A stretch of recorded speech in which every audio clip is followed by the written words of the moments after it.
The New York Knicks are coming off of the best three-game stretch defensively since 2013. They gave up just 79 points in back-to-back games against the Sixers, and then they followed it up last night against the Blazers by giving up just 93. OG returned to the lineup, and we're just a much better team.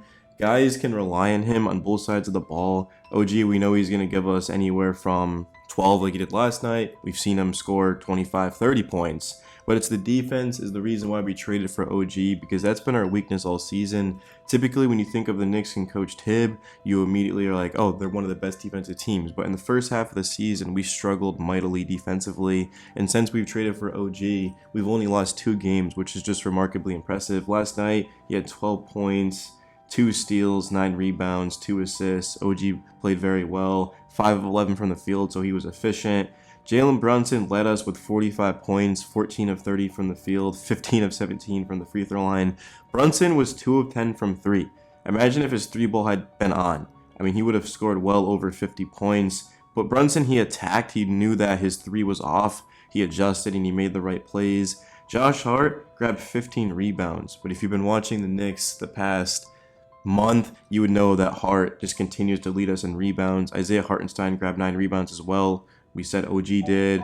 Dante had 5 of them, 12 points, 3 assists. Just continues to be a good two-way player for us, grabbing those 2 steals. The Knicks are going to be incredibly difficult to defend in the playoffs because they have so many guys that can beat you. One night it's Dante, one night it's Hart. Brunson's averaging 27.2 points per game, so we know every night he's showing up. OG can go off. And then the bench, Miles McBride is having the best season by far of his career. He's giving us elite defense, about 7 points a game, but it's the efficiency that's been impressive to me, 40.5% from 3. There was a point in time where I feel like guys would just leave McBride open and force him to beat them with his jumper, but now you can't do that. A lot of these shots are off the dribble and contested as well, which in moving, it's just McBride's turnaround has been great. When we traded Emmanuel quickly, I was concerned because I didn't like our point guard depth outside of Brunson, but McBride, he's actually stepped in and filled in for Quickly, and I think you can make a strong case that McBride's actually been better than Quickly for the Raptors and McBride for the Knicks. So clearly we won that trade. I mean, we got the best player by far in the trade, and even Precious has been a big time piece for us. He's been giving us productive minutes. Did not get the start last night, but he played 24 minutes at 4 points, 7 rebounds, 2 steals, 2 assists. We're going to be using him a lot at the 5 and small ball lineups in the playoffs if a team does want to go small against us.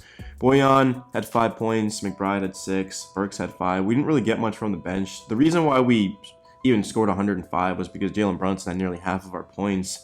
But defensively, that's what won us this game, because from the field we were 44%, from 3 we were 21. We were 6 of 29. I mean, just seeing that during the game, how inefficient we were from 3, we were still able to pick up the win. That just goes to show that this is a young, inexperienced Blazer team, and they're 19 and 47 for a reason. But the next game we play, which is tomorrow in Sacramento, obviously we're not going to be able to shoot that low and win that game. Defensively, we're going to be tested. The Kings, they've got a great offense. They've got De'Aaron Fox and Domantas Sabonis and a couple of other good players. The Kings also do defend. It's going to be a fun game. Whenever the Knicks and Kings get together, it's always going to be a good one. You've got De'Aaron Fox going up against Jalen Brunson. And then after that, we've got the Warriors and the Nuggets. The Knicks are going to be tested. We did give an update last video on Julius Randle. Of course, he's one of the best players on our team, and he has sort of been on his way back. Let me just pull up the update for you guys. It's weird because he's listed as a center on the depth chart. But yeah, the latest update was that Randle continues ramping up in controlled contact situations, but has not progressed to any scrimmaging. The playoffs are in a month. Randle, I don't know if he'll be back for the first round, but he should be good to go for the second round. To be honest, I don't think we'll need Randle to get out of the first round just because we have so much depth. And I mean, look where we've been at without Randle. Not that it's been the prettiest at times, but with OG, I'm pretty confident that we can beat anyone in the first round. If we were to start today, it would be the Orlando Magic, and we just beat them pretty comfortably. So, I mean, that was a very low-scoring game, but just when the Knicks defense is clicking and guys are rotating, and we can switch everything too. That's the beauty of it. Mitchell Robinson, I haven't heard an update on him. He's a guy that I would love to get back because of his offensive rebounding ability and his rim protection.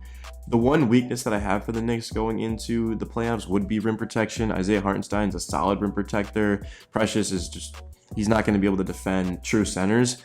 But Robinson, we know that he was having a career breakout type of season, and then he got injured, which is unfortunate. But we saw what he did against the Cavs in the first round last year, and then he did struggle in the second round, which is the beauty of having a Precious Achiuwa and Isaiah Hartenstein, who of course was with us last season, but more specifically Precious, because if we had used him against the Heat, we would have been in a much better situation. Robinson, he's not going to be a matchup nightmare for every single team. He's only going to be efficient against a majority of them, especially in the playoffs when the teams get better and better. But there will be a use for everyone, and it's going to be a lot of fun. Our bench goes deep. I mean, we're playing 4 guys off the bench.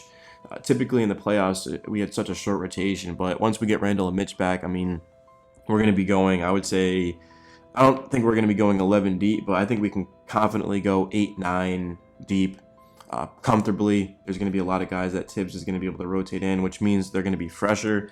Jalen Brunson didn't seem like he was very fatigued last playoffs, considering the amount of workload that he was having. Julius Randle was hurt as well, which made even more pressure on Brunson. But this stretch is only going to benefit him because Randle's been gone for so long.